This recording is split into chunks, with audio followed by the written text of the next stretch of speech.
Now, breaking news from WRAL. Coverage you can count on. Breaking news, the manhunt for a person who shot two people in Granville County is underway right now. What we know about the shooter and victims as a search enters its 8th hour. And more breaking news and another shooting investigation, this one in Cumberland County in a neighborhood there. We'll show you the large area police have taped off. And two things you need to know today. It is still going to feel lovely this afternoon, but we'll start to see the clouds thickening up later on today. And then we move into a wetter pattern. I'll show you coming up. Today, how students in North Carolina are testing in school and if those scores are getting back on track after the pandemic. A lot to tell you about here on this Wednesday morning. Good morning, everyone. Thanks for waking up early with us. I'm Renee Chu. And I'm Jeff Hogan, getting back on track. Renee's back on track this week. Welcome back. Got back from the beach. I know, that's awesome. Sleep, yeah. I had 1 or 2 extra days after Labor Day. That's right. That's right. Got to take it when you can. No doubt. And we have some chilly almost temperatures here. Fall-like as folks are getting back to work, back to school this week. It's Wednesday. Elizabeth Gardner in the WRAL Severe Weather Center. Feeling really nice out there again this morning. We're going to take a live look at Wilson. Yesterday, it was a little bit breezy, and we still have the whirligig spinning a little bit. It may not be quite as windy as yesterday, but still a little breeze there. Comfortable feel to the air as you head out. 61 degrees in the Triangle with a dew point of 55, so that keeps it nice. In terms of being breezy this afternoon, we're going to see winds out of the northeast anywhere from 15 to around 20 miles per hour. So again, a little breezy like it was yesterday. Temperatures in the mid to upper 50s for Roxborough and South Hill. Elsewhere, temperatures are in the low to mid 60s right now, feeling very similar to yesterday. We check out our cloud cover. That's the thing that's going to change. A few clouds this morning. We'll see those clouds thickening up later in the afternoon. And tomorrow we get into a chance of rain. And we're going to go over when that starts coming up. It's still going to be a pleasant afternoon today with highs in the upper 70s. Elizabeth, thanks. Breaking news now. A manhunt is underway right now for the person who shot two people in Granville County. Deputies have been looking for the gunman since around 10 last night. Deputies say this happened in the northern part of the county. We know that two people were shot, but no more information was released about who they are or how they're doing. Deputies have not released a description of the person they're looking for. They did send out an alert to people living in the area to stay inside while the search is underway. WRAL's Laura Levine is on her way to Granville County right now. She'll join us at 5 o'clock for a live report. More breaking news. This out of Fayetteville. Deputies are in a Cumberland County neighborhood after a shooting. Nick Perlin is in the WRAL Breaking News Tracker on Santa Rosa Road. And Nick, investigators have been there since before 11:30 last night. And Jeff, that's right. And investigators did tell me at around 2 this morning that they could confirm that there was a shooting that happened behind me here. But deputies still trying to get more information on what happened. And I want to get behind the camera here because I do want to show you where we saw a lot of their investigation early this morning. And as I zoom in here, you'll see a little bit more deputies. You're going to see a house all the way in the back there. That's where we saw a lot of deputies here shining flashlights and taking pictures of that house. So clearly that was part of their investigation. Again, we're still trying to figure out what exactly led to the shooting and if anybody was hurt. I'll keep pressing for more answers. Reporting live in Cumberland County, Nick Perlin, WRAL News. Your time is 5:33. I'm Chris 4:33. I'm Chris Levingood in the WRAL Live Center with a breaking update that we received within the past 20 minutes. I want to show you these images here from Southern Pines. Investigators are saying that there was some sort of vehicle that crashed into a tree there, and two people were inside the vehicle after this happened. Now, one person managed to get out safely, but the second person, first responders had to basically just tear apart the vehicle just to get that person out of there. This happened near the corner of Stevens Street in Southern Pines. At the corner specifically, they responded to West Massachusetts Avenue at first. It took about 45 minutes just to remove the driver for this case. Both people in the vehicle had to be flown to the hospital, but at this morning, it's unclear how they're doing right now, but WRAL will be staying with this story to check on their injuries. Today, we'll learn how your child's school stacks up against others across the state. WRAL's Kelsey Coffey joins us live from the State Education Building. And Kelsey, this morning, the State Department of Public Instruction will release school test scores from the last school year. Renee, school districts statewide have been working to rebound their test scores since COVID. So this morning, leaders here inside the state education building will be able to get an update on how students are doing. We'll talk a little bit about numbers in Wake County here. Reading proficiency for 3rd through 8th graders went up nearly 2% last year, but it's still 7% lower than 2018. WRAL education insider Emily Walkenhorst says Wake students' math scores are back up to pre-COVID levels. North Carolina school districts have implemented more strategies to help students, intensive tutoring for reading and intervention teachers for math. Today's update on test results will offer insight on what's working and what gaps are still left. They're really doing a lot of focus on reading, especially for the youngest grade levels. Statewide, they have changed reading instruction to include more phonics than it did before. They've done some other things to have it be taught in a way that is more backed by science and the latest research. And we're expecting to hear that update at 10 o'clock this morning, so we'll let you know what comes out of that meeting. Kelsey Coffey, WRAL News, live in Raleigh. A rule barring high school athletes in our state from benefiting from name, image, and likeness agreements may soon be reversed. The issue was thrust back in the spotlight after the top high school quarterback, Faison Brandon, sued the state. The board will listen to a proposal to legalize NIL deals for high school athletes.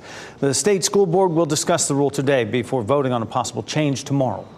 The person who deputies say shot a man during a road rage incident in Granville County has been on the run for nearly 24 hours.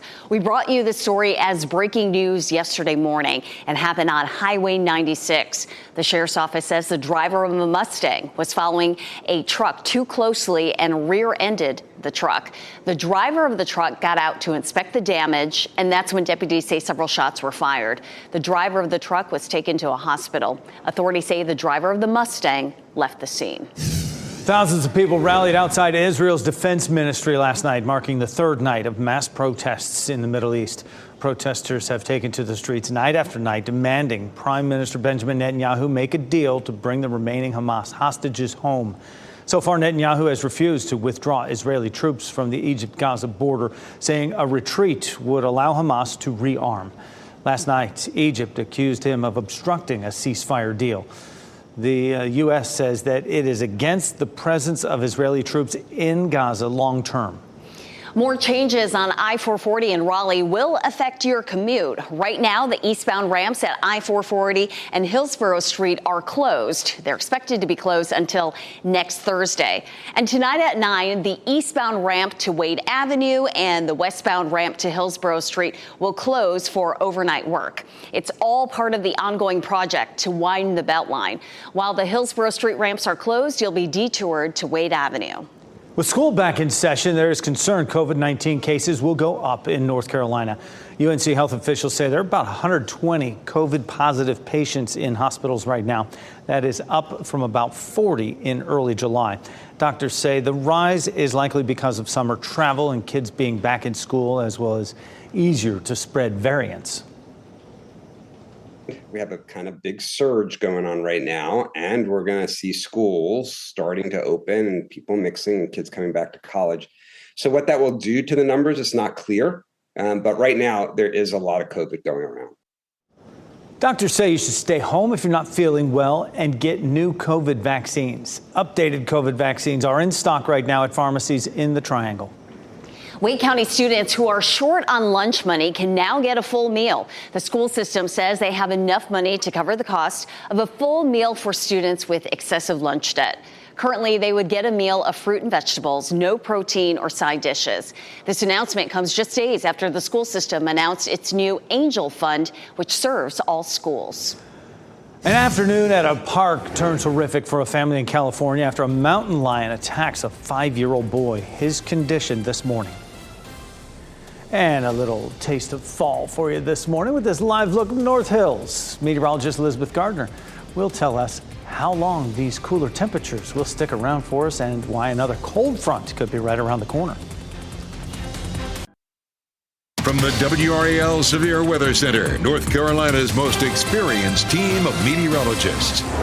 It is 4:42, and our temperatures are feeling pleasant this morning. 61 in Durham and Raleigh, at 66 in Fayetteville. The one thing that we'll notice that's different this morning is a little bit more cloud cover. We'll start to see that building and then really thickening up later on this afternoon. It's likely to stay dry today, but tomorrow we begin a little bit of a wetter pattern.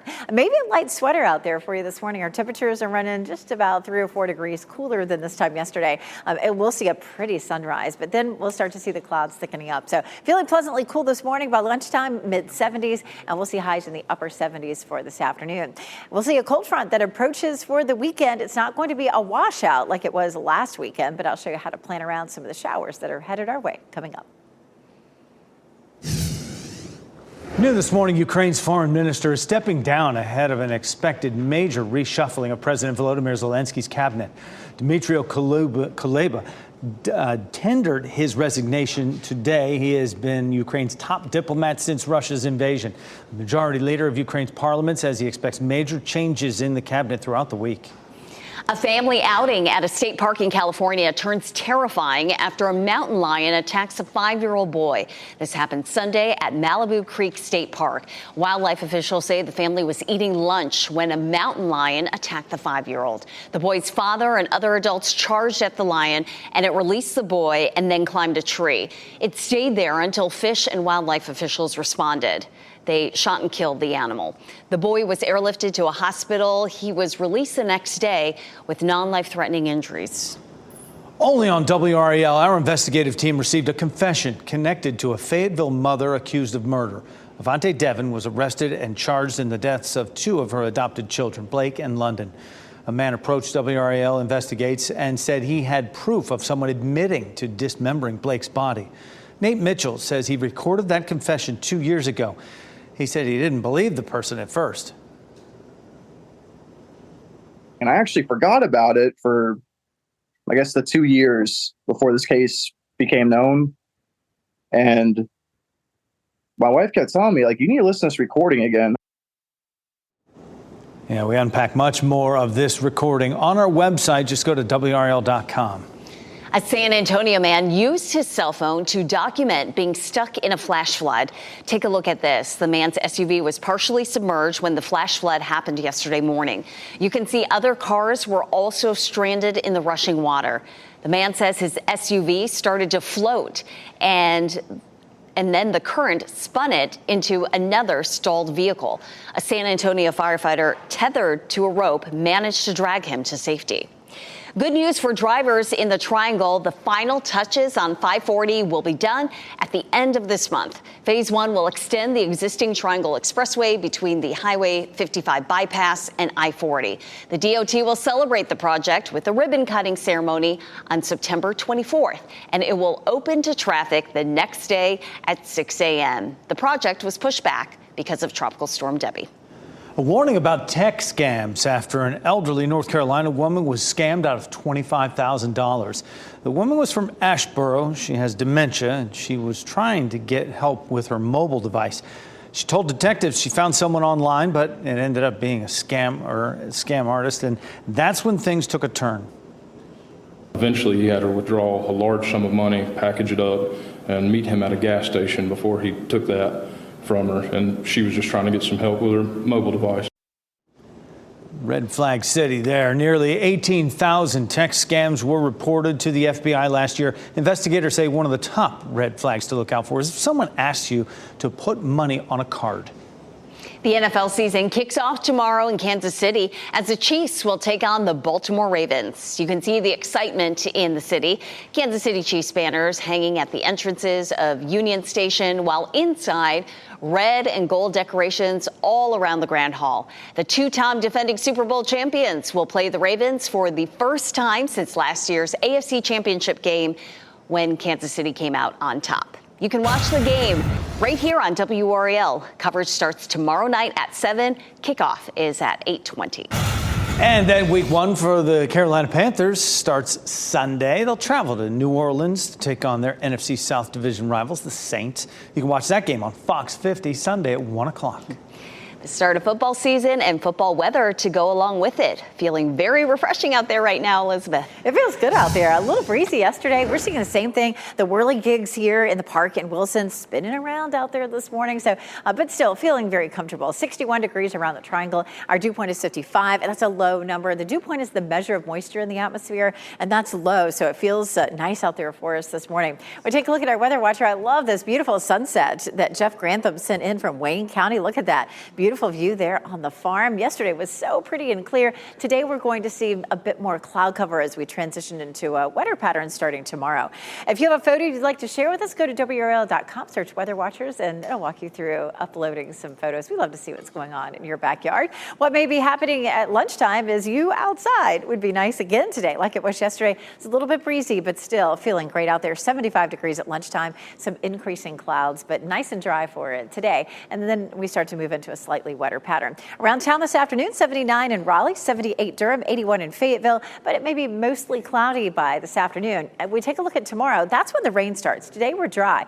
By lunchtime tomorrow, we begin to see just some light showers that pop up and then maybe a stray thunderstorm during the evening commute. And you can see the rain will be scattered. It's not likely to be everywhere, but certainly we get into a better chance for rain tomorrow. Also tomorrow, we see our humidity pop up a bit into that humid zone. Notice what happens on Sunday. It starts to drop off. We're going to see a front that comes through on Saturday. It's going to bring us cooler and drier air for the second half of the weekend. Our normal high for today is 86, and we are well below that all the way into the weekend. Notice how we go back down to 79 on Sunday, but we don't have any real heat in our forecast anytime soon as compared to what's happening in the west. And we tend to see that happening sometimes. If it's cooler here, it's hotter in the west. And folks in Phoenix have seen 100 days at 100 degrees. The old record was 76 days set back in 1993. 100 days at 100 there in Phoenix. And from Phoenix to Los Angeles, they have heat warnings and then heat advisories up the West Coast. So they're really dealing with it there. So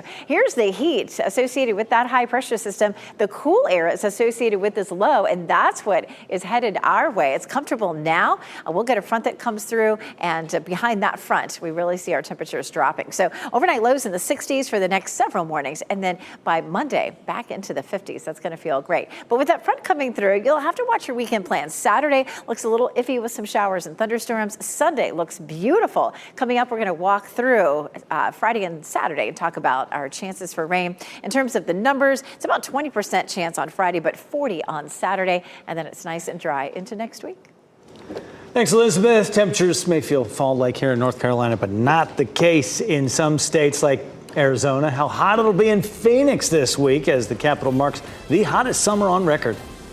Plus, Elton John is opening up about a health struggle, what he's revealing about an infection that's left the singer partially blind in one eye.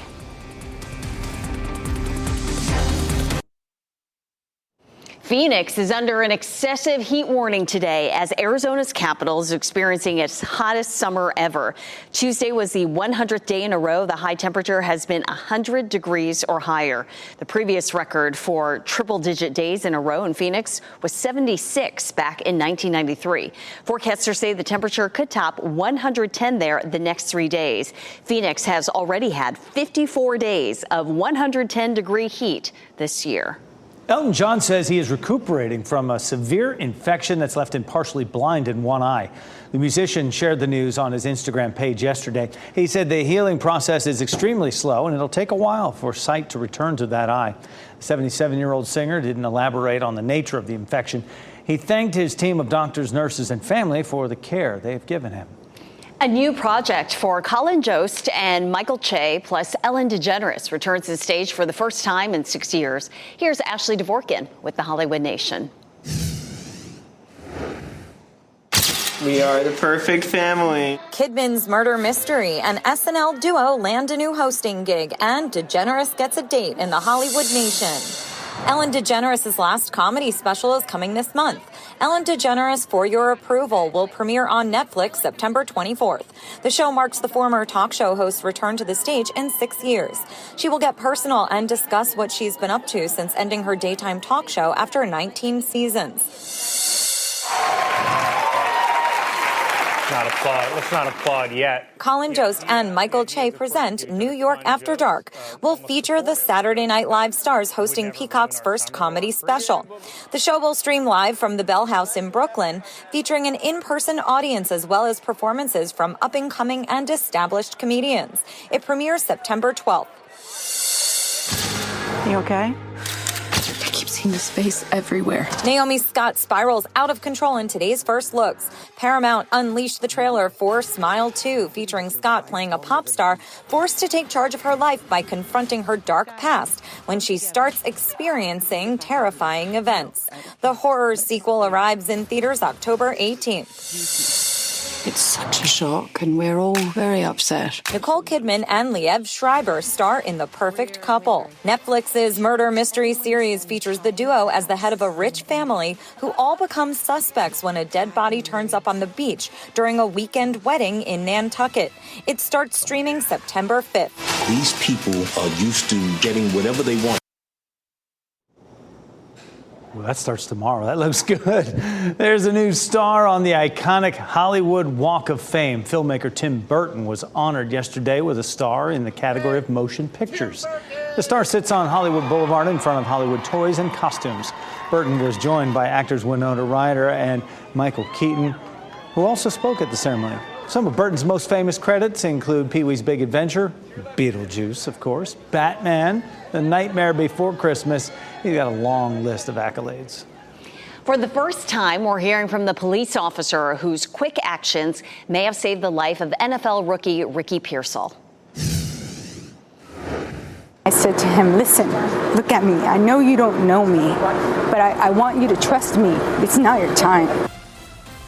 She describes the moment she found Pearsall shot and what else she said. And we're following breaking news out of Granville County, the search for a person who authorities say shot two people.